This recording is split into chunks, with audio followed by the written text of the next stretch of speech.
Okay. Hello YouTube, ഇന്ന് കുറച്ച് കാര്യങ്ങൾ സംസാരിക്കുന്നുണ്ട്. സോ കുറച്ച് ഇമ്പോർട്ടൻ്റ് കാര്യങ്ങളാണ്. ഇവിടെ നമുക്ക് മാറി ഒരു നല്ലൊരു വലിയ സ്ഥലത്തേക്ക് മാറി നിന്നിട്ട് നമുക്ക് ബാക്കി കാര്യങ്ങൾ പറയാം. സോ വണ്ടി ഞാനൊന്ന് പാർക്ക് ചെയ്തോട്ടെ, എന്നിട്ട് നമുക്ക് ബാക്കി സംസാരിക്കാം. ഓക്കെ. അയ്യോ,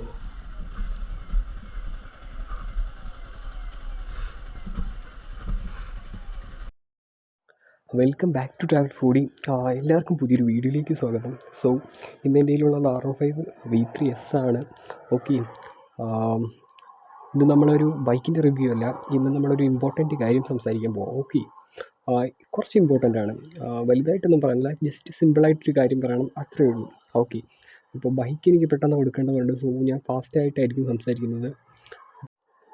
അപ്പോൾ കണ്ടന്റ് ഇതാണ്: ടയർ മാറുമ്പോൾ ശ്രദ്ധിക്കേണ്ട കാര്യം. അത്യാവശ്യം നല്ലൊരു ബൈക്ക് മേടിച്ച് ഏതൊരു വ്യക്തിയും ടയർ മാറുമ്പോൾ ആഗ്രഹിക്കും, അത്യാവശ്യം വലിയൊരു ടയർ ഇടണം, അപ്സൈസ് ടയർ ഇടണം എന്നൊക്കെ. സോ അതിന് ഏറ്റവും സ്യൂട്ടായ ബൈക്ക് ഇതാണെന്ന് തോന്നി, സോ അതുകൊണ്ട് ഈ ഒരു ബൈക്ക് എടുത്തതേ ഉള്ളൂ.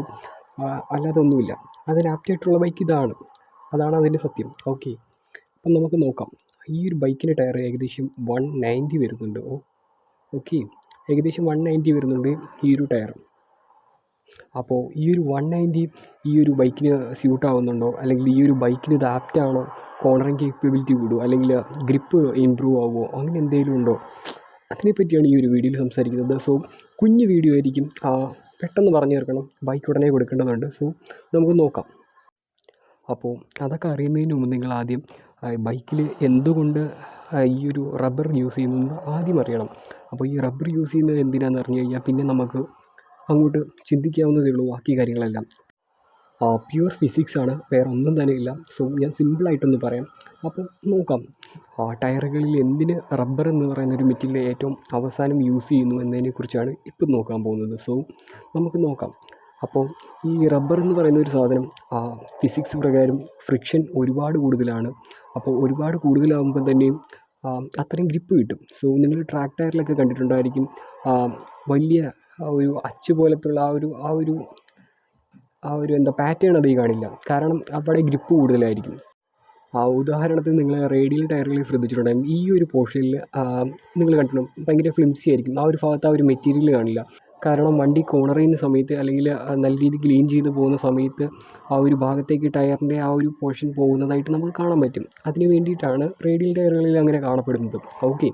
അപ്പം അതുകൂടാതെ മറ്റൊരു കാര്യം, അപ്പോൾ ചോദിക്കാം, പിന്നെ എന്തുകൊണ്ട് നമ്മൾ വലിയ ടയറുകൾ യൂസ് ചെയ്യുന്നു എന്ന് ചോദിച്ചു കഴിഞ്ഞാൽ, വലിയ ബൈക്കുകൾ വരുമ്പോൾ അത്യാവശ്യം ലോഡ് താങ്ങുന്നതിന് വേണ്ടിയിട്ടും, ഞാൻ പറഞ്ഞല്ലോ ഈ ഒരു ടയറിൽ സോഫ്റ്റ് ആയിട്ടുള്ള റബ്ബറാണ് യൂസ് ചെയ്യുന്നത്. സോ സോഫ്റ്റ് ആയിട്ടുള്ള റബ്ബറായിരിക്കുമ്പം പെട്ടെന്ന് തേഞ്ഞു പോകും.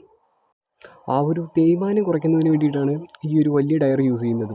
സോ സോഫ്റ്റ് ആയിട്ടുള്ള റബ്ബറാണ്, പെട്ടെന്ന് തേഞ്ഞു, അതുകൊണ്ടാണ് ഈ ഒരു വലിയ ടയർ യൂസ് ചെയ്യുന്നത്. കൂടാതെ ഒരു കാര്യം കൂടെ ഉണ്ട്, ഈ ടയർ ഒരുപാട് ലോഡ് താങ്ങുമ്പോഴും ഇത്രയും ഒരു പവർ പോകുന്ന സമയത്തും ഹീറ്റ് ഉണ്ടാകാനുള്ള ചാൻസ് അധികം. അറിയാലോ, റബ്ബറാണ്, അപ്പം പെട്ടെന്ന് ഹീറ്റാകും. അപ്പം അങ്ങനെ വലിയ ഹീറ്റ് ഉണ്ടാകുന്ന സമയത്ത് അതിനെ എയറിലേക്ക് കടത്തി വിടുക എന്ന് പറയുന്ന ഒരു വലിയൊരു പ്രക്രിയ ഈ ഒരു ടയർ വഹിക്കുന്നുണ്ട്. സോ അതുകൊണ്ടാണ് ഇതുപോലുള്ള വലിയ സൂപ്പർ ബൈക്കുകളിലെല്ലാം വലിയ ടയറുകളിൽ നമുക്ക് കാണാൻ പറ്റുന്നത്. സോ അങ്ങനെയാണ് ഇതിൻ്റെ ഒരു കിടപ്പ് വശം, അല്ലെങ്കിൽ ഇരിപ്പ് വശം എന്നൊക്കെ പറയാം. ഓക്കെ, അത്രയും ക്ലിയറാണ്. പക്ഷേ ഇതിൻ്റെ ഒരു നെഗറ്റീവ് സൈഡിനെ പറ്റി സംസാരിക്കുകയാണെങ്കിൽ അതായിരിക്കും കൂടുതൽ. സോ നമുക്ക് നോക്കാം, ഇത്രയും വലിയൊരു ടയർ ഇടുമ്പോൾ എന്തൊക്കെ ഒരു മാറ്റങ്ങൾ വരുമെന്ന്. സോ വണ്ടി നമ്മൾ കോർണർ ചെയ്യുന്ന സമയത്ത് ഈ ഒരു ടയർ വെച്ചിട്ട് ശരിക്കും എന്താ പറയുക, നമുക്ക് ഒരു കോർണർ എടുക്കുമ്പോൾ സ്റ്റോക്ക് ടയറിൽ നിന്നും കൂടുതൽ കൂടി നമുക്കൊന്ന് ലീൻ ചെയ്യേണ്ടി വരും. കാരണം അങ്ങോട്ട് പറയാം. ഇത് ഏകദേശം ഒരു 140 വരുന്ന ടയറാണ്. സോ അതിനകത്ത് ഒരു 190 ഇട്ടിട്ടുണ്ട്. പുറമേ നിന്ന് കാണുമ്പോൾ വലിയ പ്രശ്നങ്ങളൊന്നുമില്ല, പക്ഷേ ആ ഒരു ഫ്രിക്ഷൻ മാത്രമാണ് ഇതിൽ ഏറ്റവും വലിയ ഘടകം. സോ അതനുസരിച്ച് നോക്കുകയാണെങ്കിൽ ഈ ഒരു ബൈക്കിനെ അളന്ന് മുറിച്ച് വെച്ചിട്ടുണ്ട്. അപ്പോൾ എത്ര വലിയൊരു ടയർ ഇട്ടാൽ ഈ ഒരു പോർഷൻ നിങ്ങൾക്ക് ശ്രദ്ധിച്ചാൽ മനസ്സിലാവും, ഈ ഒരു വലിയ ടയറിൽ ഏകദേശം ഈ ഒരു പോർഷൻ മാത്രമേ തറയുമായിട്ട് വരുന്നുള്ളൂ. അതിനെ കോണ്ടാക്റ്റ് സ്പേസ് എന്നൊക്കെ വേണമെങ്കിൽ നമുക്ക് പറയാം. ഓക്കെ. അപ്പോൾ ഈ ഒരു ആംഗിളിലാണ് അത് വരുന്നത്. സോ എത്ര വലിയ ടയർ ഇട്ടാലും ഏകദേശം ഈ ഒരു ആംഗിൾ മാത്രമേ തറയുമായിട്ട് യോജിച്ച് നിൽക്കുന്നുള്ളൂ. ബാക്കിയുള്ളത് ഫുള്ളും ഞാൻ നേരത്തെ പറഞ്ഞ ആ ഒരു സിസ്റ്റത്തിന് വേണ്ടി ചെയ്തു വെച്ചിരിക്കുന്നതാണ്. ചിലവർ പറയുന്നത് കേട്ടിട്ടുണ്ട്, ഈ ടയർ ഇട്ടതിന് ശേഷം എനിക്ക് കുറച്ചുകൂടെ കോൺട്രോൾ ചെയ്യാൻ പറ്റുന്നുണ്ട്, കുറച്ചുകൂടെ കോൺഫിഡൻസ് കിട്ടുന്നുണ്ട് ഈ ഒരു ടയർ ഇട്ടതിന് ശേഷം, അങ്ങനെയൊക്കെ. പക്ഷേ ഞാൻ പറയാം, അതിൻ്റെ ഒരു സത്യാവസ്ഥ അങ്ങനെയല്ല. കാരണം നമ്മൾ പതിവായിട്ട് തിരിഞ്ഞുകൊണ്ടിരുന്ന അതേ അളവിൽ തിരിയേണ്ട ഭാഗത്ത് ആ ടയറിൻ്റെ സൈസ് കൂടുമ്പോൾ നമുക്ക് ആ തിരിയേണ്ട ഒരു ഭാഗത്തേക്ക് തിരിയുമ്പം അതിനെക്കാട്ടി കുറച്ചുകൂടെ ലീൻ ചെയ്ത് തിരിയേണ്ടി വരും. അപ്പം അതൊരിക്കലും പെർഫോമൻസ് കൂടുന്നതല്ല, ആ ഒരു ഫിസിക്സിലുണ്ടാകുന്ന മാറ്റമാണ്. ഇതൊന്നും ആരും നോക്കില്ല, ആരും ഫിസിക്സ് നോക്കിയല്ലല്ലോ ജീവിക്കുന്നത്. പക്ഷേ പറയുമ്പം തീർന്നു. പക്ഷേ തിരിയുന്നതൊരു എളുപ്പ പ്രോസസ്സല്ല. നമുക്കതിനൊന്ന് ആഴ്ന്നിറങ്ങി ചിന്തിച്ച് കഴിഞ്ഞാൽ ഇങ്ങനെയാണത്. സെൻറ്റർ ഓഫ് ഗ്രാവിറ്റി നമ്മൾ തിരിയേണ്ട ഭാഗത്തേക്ക് തിരിച്ചതിന് ശേഷം സെൻട്രിഫ്യൂഗൽ ഫോഴ്സ് എന്ന് പറയുന്നൊരു ഫോഴ്സുണ്ട്. അതിനെ സെൻറ്റർ ഓഫ് ഗ്രാവിറ്റി കൊണ്ട് ബാലൻസ് ചെയ്തതിന് ശേഷമാണ് നമ്മളൊരു വളവ് തിരിയുന്നത്. ഇത്രയൊക്കെ നിങ്ങൾ ചിന്തിച്ചിട്ടുണ്ടോ? അതും ഈ ഒരു പോർഷൻ വെച്ചിട്ട് മാത്രം, ഇത്രയും വലിയ ടയറിൽ. നിങ്ങൾ അത് ചിന്തിച്ചിട്ടുണ്ടോയെന്നറിയില്ല, പക്ഷേ ഇത്രയും ഒരു പോർഷൻ മാത്രമേ നമ്മൾ എടുക്കുന്നുള്ളൂ.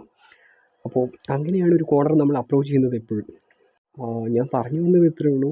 ഇതുപോലുള്ള വളവുകൾ തിരിയേണ്ട സമയത്ത് സെൻട്രിഫ്യൂഗൽ ഫോഴ്സ് കൂടുതലാവുന്ന സമയത്ത് ഏകദേശം തിരിയാൻ നമ്മളെടുക്കുന്ന ഒരു ലീനിങ് ആംഗിൾ കുറച്ചുകൂടെ ചരിക്കേണ്ടി വരും, അല്ലെങ്കിൽ ആക്സിഡൻറ്റുകൾ പറ്റും, അല്ലെങ്കിൽ നമ്മൾ സ്ലോ ചെയ്ത് തിരിക്കേണ്ടി വരും. അപ്പം അത്രയേ ഉള്ളൂ. അതിനെയാണ് ഞാൻ ഇത്രയും വിപുലീകരിച്ച് പറഞ്ഞത്. സിമ്പിളായിട്ട് പറഞ്ഞു തരാം, ഇത്രയേ ഉള്ളൂ. തിരിയുന്ന സമയത്ത് നമ്മൾ ലീനിങ് ആംഗിൾ കുറച്ചുകൂടെ നല്ല രീതിക്ക് കോർണർ ചെയ്യേണ്ടി വരും, അത്രയേ ഉള്ളൂ. സോ അതുകൊണ്ടാണ് ടയർ സൈസ് കൂടുന്നതനുസരിച്ച് ലീനിങ് ആംഗിളും കൂടുന്നത്. ബൈക്കുകളിൽ വലിയ വലിയ ടയർ ഇടുമ്പോൾ നമ്മുടെ ലീനിങ് ആംഗിൾ കൂടുന്നത്, അല്ലാതെ ഒന്നുമില്ല. ഓക്കെ. പിന്നെ പറയാനുള്ളൊരു ഇമ്പോർട്ടൻ്റ് ആയിട്ടുള്ള കാര്യം, ഇതുപോലൊരു ബൈക്കിൽ ഇതിന് പണിഞ്ഞ് അല്ലെങ്കിൽ ഇതൊരു ചെയ്തു വെച്ചിരിക്കുന്ന എൻജിനീയേഴ്സ് ഇതിനെ ഒരു അളന്ന് മുറിച്ച് കൃത്യമായിട്ടുള്ളൊരു അളവിലാണ് ചെയ്തിട്ടുള്ളത്. സോ അവർ ഇതിന് വേണ്ടിയിട്ടുള്ള സാധനങ്ങൾ മാത്രമേ ഇത് വെച്ചിട്ടുള്ളൂ. അപ്പോൾ ഇതിൻ്റെ മീറ്റർ തൊട്ട് ഇതിൻ്റെ ചെയിൻ സ്പോക്കറ്റ് വരെ അവർ പണിഞ്ഞിരിക്കുന്നത് ഈ ഒരു വണ്ടിയുടെ പെർഫോമൻസിന് മാത്രം നോക്കിയിട്ടാണ്. അപ്പോൾ അങ്ങനെ നിൽക്കുമ്പോൾ നമ്മൾ ഈ ഒരു ബൈക്കിൽ ഇതുപോലൊരു വലിയ ടയർ ഇടുന്ന സമയത്ത് പെർഫോമൻസിനെ ബാധിക്കുമെന്ന് വെച്ചാൽ തീർച്ചയായിട്ടും അത് ബാധിക്കുന്നുണ്ട്. ചിലപ്പോൾ നമുക്ക് പ്രസൻറ്റിൽ അതൊന്നും അറിയാൻ പറ്റിയില്ലെങ്കിലും ഫ്യൂച്ചറിൽ വണ്ടിക്ക് നല്ല രീതിക്കുള്ള കംപ്ലൈൻറ്റുകൾ വരാനുള്ള ചാൻസസ് കൂടുതലാണ്. ഓക്കെ. അപ്പം അതൊക്കെ അറിഞ്ഞു വെച്ചുകൊണ്ട് ഇതുപോലുള്ള ടയറുകളൊക്കെ വാങ്ങിയിടുക. സോ പിന്നെ കുഴപ്പമില്ല, ഏകദേശം ഒരു 130, 140 ഒക്കെ ആണെങ്കിൽ അതിൽ നിന്നൊരു 1-2 ലെവലിലേക്ക് കൂട്ടുന്നതിൽ വലിയ പ്രശ്നമായിട്ട് എനിക്ക് തോന്നിയിട്ടില്ല. പക്ഷേ ഓവർ സൈസ് ആവുന്ന സമയത്ത് എസ്തെറ്റിക്കലിയുള്ള ലുക്കുകളെല്ലാം കൂടും. പക്ഷേ അകമേയുള്ള കാര്യങ്ങൾ നോക്കുകയാണെങ്കിൽ കുറച്ച് പ്രശ്നമാണ്. പുറമേ നമുക്കതൊന്നും കാണാൻ പറ്റില്ല. നമുക്ക് ഞാൻ നേരത്തെ പറഞ്ഞ പോലെ ഭാവിയിലായിരിക്കും ഇതെല്ലാം അറിയുന്നത്. സോ അങ്ങനെയാണ് ഈ ഒരു കാര്യത്തിനെ ഞാൻ നിങ്ങളുടെ മുമ്പിൽ എത്തിച്ചത്. സോ എത്ര പേർക്ക് ഈ ഒരു വീഡിയോ ഇഷ്ടപ്പെടും, അല്ലെങ്കിൽ എത്ര പേർക്ക് ഇത് അറിഞ്ഞു വരുന്നു എന്നൊന്നും എനിക്കറിയില്ല. പക്ഷേ ഇത്രയൊക്കെ ഉള്ളൂ ഇന്നത്തെ ഒരു വീഡിയോ. അപ്പോൾ ഇത് പറയുന്നതിന് വേണ്ടിയിട്ടാണ് ഞാൻ വന്നത്. So okay. അപ്പോൾ ഇന്നത്തെ ഒരു വീഡിയോ ഇത്രയൊക്കെ ഉള്ളൂ. ഈ ഒരു ഇമ്പോർട്ടൻ്റ് ന്യൂസ് നിങ്ങളിലേക്ക് എത്തിക്കണമെന്ന് തോന്നി. അപ്പോൾ ഓക്കെ. നിങ്ങൾക്ക് അഭിപ്രായങ്ങൾ എന്തെങ്കിലും ഉണ്ടെങ്കിൽ അടിയിൽ എഴുതാം. പിന്നെ തീർച്ചയായിട്ടും ഈ ഒരു വീഡിയോ പറ്റുമെങ്കിൽ ലൈക്ക് ചെയ്യാം. ഓക്കെ.